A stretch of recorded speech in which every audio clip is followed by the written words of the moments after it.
sini kami akan mempresentasikan diskusi kami tentang bisnis makanan kue Kipo. Sebelumnya perkenalkan, saya Muhammad Fadirawan dan teman saya. Saya Sabrina Rasaya. Saya Siti Mama Putri. Saya Anissa Harmaskita. Saya dengan Eka Cunda Martin. Oke. Jadi kelompok kita itu membahas tentang kue Kipo Bujito, yang mana kue Kipo Bujito ini adalah kue Kipo pertama yang ada di Kota Gede. Jadi salah satu kuliner yang khas di daerah Jogja, terutama di Kota Gede. Jadi punya tiga keistimewaan sendiri. Yang pertama adalah kue Kipo Bujito ini ada kaitannya dengan makanan atau kuliner yang disajikan di Kerajaan Mataram kuno. Dan juga yang kedua, kue Kipo Bujito ini adalah kue Kipo yang pertama di Kota Gede. Yang ketiga, kue Kipo Bujito ini hanya buka sampai dengan pukul 3. Dan kue Kipo Bujito ini hanya ada isi varian yang dalamnya itu unti kelapa saja, tidak dengan varian yang lain. Inilah mengapa kita mengambil kue Kipo Bujito.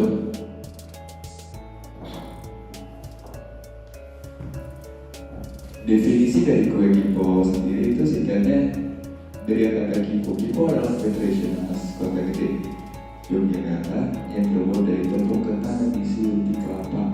Jajanan ini dapat ditemukan di jalan model dekat dengan pasar Kota Gede. Singkatnya begitu.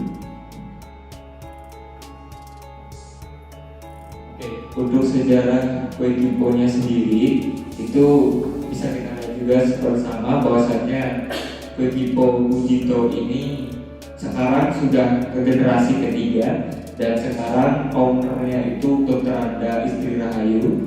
Beliau salah satu owner di sejarah kue Kipo ini, yang mana sudah keturunan ketiga teman-teman semua. Yang awalnya itu sejarahnya bisa kita lihat berdirinya itu tahun 1946. Jadi waktu itu diawali dengan Mbah Mangun Irono, yang lalu dilanjutkan oleh ibu bernama Cito Suharjo, itu keturunan keduanya, dan juga keturunan ketiganya baru Dr. Anda Ibu Istri Rahayu. Ini menjadi turun temurun, yang mana nanti akan kita jelaskan lebih jauh juga terkait sejarahnya yang lainnya nanti dengan teman-teman yang lain. Ada juga hal yang menjadi sejarah tersendiri, yaitu berawalan dari melestarikan makanan tradisional yang tadi juga nanti ada kaitannya dengan Mataram.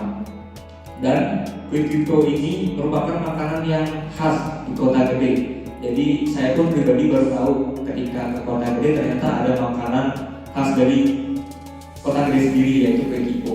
Dan sebetulnya banyak orang-orang yang belum tahu, tapi inilah keistimewaan dari kue Kipo sendiri.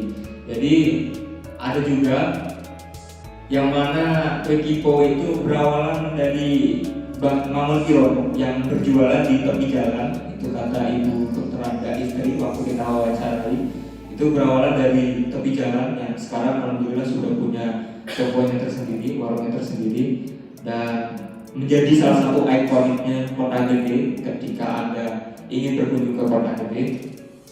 Yang mana kue Kipo itu kenapa dinamakan kue Kipo, teman-teman bisa ketahui bersama, dan juga Bapak dosen, bahwasanya kue Kipo itu dinamakan kue iki opo sebenarnya.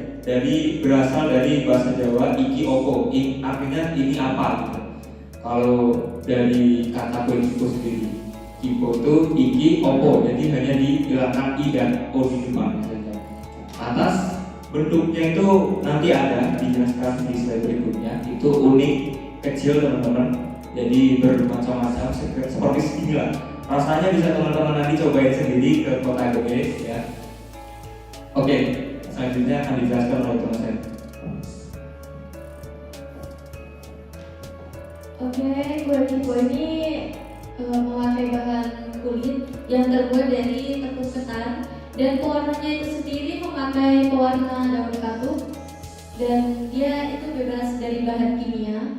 Isiannya itu sendiri terbuat dari kelapa muda dan gula Jawa yang diberi nama, biasanya orang sini nyebutnya tenten.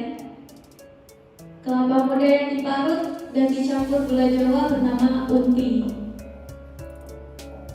Dan kue Kipo ini berproduksi setiap harinya sekitar 3-4 kilo, dikemas dengan daun pisang. Kipo ini dimasak dengan cara dipanggang di atas daun pisang.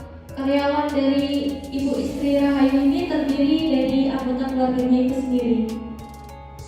Selanjutnya akan dijelaskan oleh Nisa. Oke, kue kipo ini tuh mulai dibuka mulai dari jam 5 subuh dan ditutup pukul 3 sore. Karena setelah jam 3 sore itu mereka mau memulai produksi selanjutnya untuk agar bisa dijual di keesokan harinya. Ya, di hari berikutnya. Dan kue kipo ini hanya bertahan sampai 24 jam karena masih belum menggunakan bahan pengawet. Harga satuan dari kue kipo ini per bijinya itu 2.500 dan dalam per hari itu biasa terjual sekitar 3-5 kilo, di mana keuntungan 1 kilonya itu 75.000. Nah, kira-kira apa sih yang membuat kue kipo Bajito ini berbeda dengan kue kipo lainnya? Jadi sebenarnya pada dasarnya kue kipo ini semuanya itu sama. Namun ada yang memakai varian nangka, yaitu seperti buah nangka yang dipotong-potong lalu dicampurkan dengan intinya. Tapi untuk saat ini kue kipo ini hanya menawarkan varian originalnya, yaitu varian gula Jawa. Keterkaitan kue kipo dengan Kerajaan Mataram saat itu menurut Bu Istri sendiri mungkin karena terbatasnya akses yang tidak seperti sekarang ini yang dengan kue-kue beraneka ragam. Kue ini bisa masuk untuk hidangan di Kerajaan Mataram kuno tersebut. Planning kue kipo Bajito ini untuk ke daerah lain menurut Bu Istri sendiri harus berpikir kembali karena kadaluarsa kue kipo ini hanya bertahan 24 jam. Ada yang memesan dari luar kota tapi tidak melalui perantara, tetapi langsung chat pribadi antara konsumen dan Bajito. Mungkin bisa dibilang dengan sistem pre-order. Terima kasih, sekian dari kelompok kami untuk menjelaskan kue kipo ini. Lebih dan kurang mohon maaf. Wassalamualaikum